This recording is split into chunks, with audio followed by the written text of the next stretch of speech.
amigos, o Domo de Vidro acaba de chegar na Netflix, esse novo suspense escandinavo, e na trama nós acompanhamos a Leila, ela que foi sequestrada quando era apenas uma garota e passa por um grande trauma. Os anos passam e ela retorna à sua cidade natal quando descobre que uma outra garota foi sequestrada e tudo isso traz o seu passado de volta à tona. Agora ela precisa encarar os fantasmas do passado enquanto investiga tudo para tentar descobrir quem está por trás dessa história toda e se é a mesma pessoa que a sequestrou que está de volta à ativa. A minissérie possui apenas 6 episódios e além de um foco muito grande na investigação, ela tem um foco enorme no drama da Leila. A gente realmente adentra nos traumas psicológicos da personagem, já que tudo volta à tona com esse novo sequestro e com o retorno dela para a cidade. Ela tem várias lembranças de tudo que aconteceu com ela e que a assombra por tantos anos. Então, como já é de se esperar, o ritmo realmente da série é mais lento. Se você quer uma série somente focada ali na investigação, nas descobertas, talvez você não curta tanto.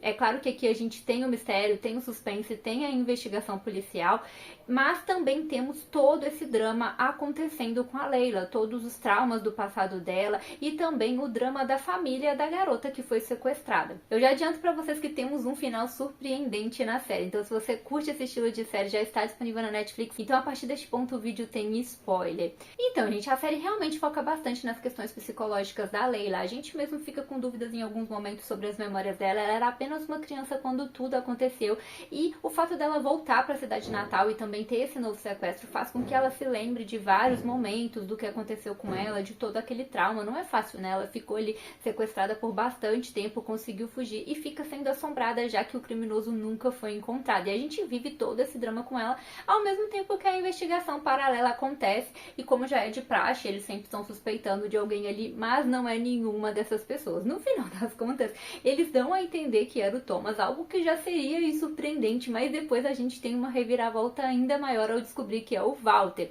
E sim, a série já tinha deixado algumas pistas durante os episódios em que era possível a gente desconfiar do Walter, mas ao mesmo tempo ele era um personagem tão carismático e tinha aquele amor, aquele carinho tão grande pela Leila, que a gente fica, não é possível, não é ele, é outra pessoa. A gente começa a duvidar de todo mundo, mas não quer acreditar que é ele, e realmente ali no final a gente tem essa grande reviravolta. E inclusive eles dão ali a entender no final que o Walter tinha desaparecido e eu já fiquei com o coração apertado, porque ele realmente fez o papel de forma brilhante. A gente se identifica com o personagem, fica torcendo pra ele, afinal de contas a Leila vai embora da cidade e dá pra ver o quanto ele amava ela, o quanto ele queria ela perto. Então quando a gente pensa que algo pode ter acontecido com ele, a gente já fica com o coração na mão e no final das contas ele que é o grande vilão da história. Então realmente eles conseguem fazer um final surpreendente. Como eu disse, dava sim pra poder cogitar de que ele seria o vilão, porque já tinham tido alguns diálogos no segundo episódio, por exemplo, em que a gente poderia ficar ali com uma pulguinha atrás da orelha, mas o personagem foi tão bem trabalhado que a gente se nega a acreditar nessa realidade. Era mais fácil acreditar no Thomas do que nele.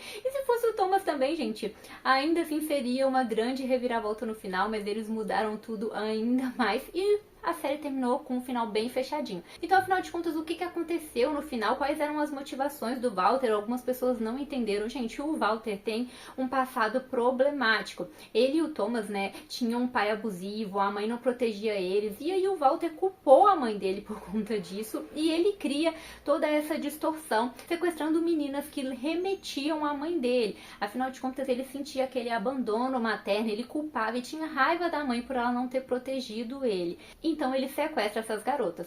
Só que com a Leila algo diferente aconteceu. Ele realmente sente uma conexão com ela e ele sente ali que ela conseguiu suprir uma carência que ele não tinha conseguido suprir até então. Então por isso ele sequestra a Leila, fica com ela bastante tempo e quando ela consegue fugir dele, ele muda toda a situação. Afinal de contas, ele era o policial da cidade e isso tornava tudo muito mais fácil e ele adota a Leila e continua mantendo ela ao lado dele, só que agora não dentro de uma caixa, mas como filha dele. Até que a Leila vai embora da cidade, ela retorna com a morte ali da mãe adotiva e ele percebe que ela vai embora novamente. Então, para que ela não vá, ele volta ao seu modus operandi e sequestra a Alicia para poder manter a Leila ali. Afinal de contas, ela investigaria a situação e isso faria com que ela ficasse mais tempo na cidade.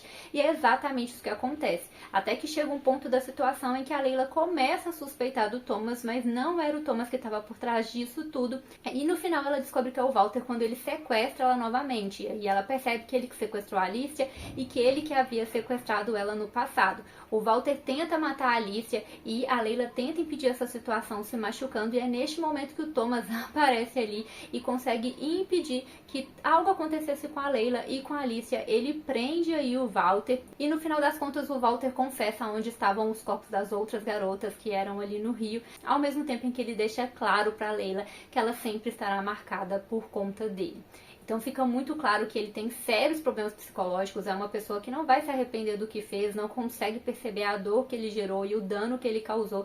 Ele realmente tem sérias questões ali psicológicas e tinha uma obsessão muito grande com essa ideia que ele criou das garotas, remetendo à mãe, mas especialmente com a própria Leila, que ele foi além e inclusive deixou a menina ali ao lado dele a vida inteira. E inclusive uma teoria de que talvez ele tenha deixado que ela fugisse da caixa, porque ele mantinha ela ali naquela caixa, mas a partir do momento que ela foge, ele adota ela, ele consegue manter ela ali do lado da vida dele. Por ele ser muito meticuloso, a gente pode cogitar que ele tenha permitido que ela fugisse para poder manter ela do lado dele de outra forma. Mas ainda que não tenha sido uma permissão em si, ele conseguiu trabalhar de forma muito inteligente e manter ela do lado dele por muitos anos. E por isso que ele tinha ficado parado por 20 anos ali, porque ele tinha a garota ao lado dele. E depois que ela vai embora e retorna, ele resolve voltar com o modus operandi exatamente para manter ela do lado dele novamente. E é incrível a atuação aqui, gente, porque no primeiro momento ele é o cara bonzinho, o pai amoroso que tá sofrendo pela perda da esposa, que quer a filha de volta, e depois a gente vê a face dele mudando completamente como o grande vilão da história, completamente obcecado. Aí o que o Thomas teve a ver com isso? Gente, o Thomas não tinha nada a ver com isso. Ele era um policial e na verdade ele teve um caso com a Louise, né, que é a mãe da Alicia, que foi assassinada para que a Alice fosse sequestrada, mas ele não tinha nada aí realmente a ver com a história, ele só teve um caso com ela ali, ele não tinha nada a ver com o sequestro, ele não era o vilão da história, e no final das contas é ele que prende o Walter, salva a Alicia e salva também a Leila. Uma outra dúvida que muita gente ficou também é, e aquele cara, o Daniel, que tinha sequestrado ali a Leila, quem que é aquele cara? Gente, o Daniel nada mais é do que um outro cara com vários problemas psicológicos, que já tinha tentado sequestrar uma garota, tinha ficado internado, ele sai ali da internação e resolve se tornar um imitador. Então ele vai lá e fica obcecado pela história da Leila e sequestra ela ali, né, e faz toda aquela cena, mas na verdade ele era apenas um imitador e ele é morto pelo Walter, que percebe ali que tinha alguém imitando o trabalho dele e não gosta disso, então ele também é assassinado. Então não era ele ali que tinha sequestrado a Alicia e nem a Leila quando ela era jovem. Me contem aí nos comentários quem que vocês achavam que era o vilão dessa história. Vocês já tinham sacado aí que era o Walter? Vocês gostavam do personagem? Acharam que era o Thomas? Ou esperavam que fosse alguém diferente? Pra quem gosta de ação do início ao fim, realmente é uma série que tem um ritmo um pouco mais lento, que pode não agradar, mas em contrapartida a série consegue entregar o que promete no drama, no suspense e com reviravolta no final. Então é uma série aí que vale a pena pra quem curte esse estilo de série. Então é isso, galera. Tchauzinho!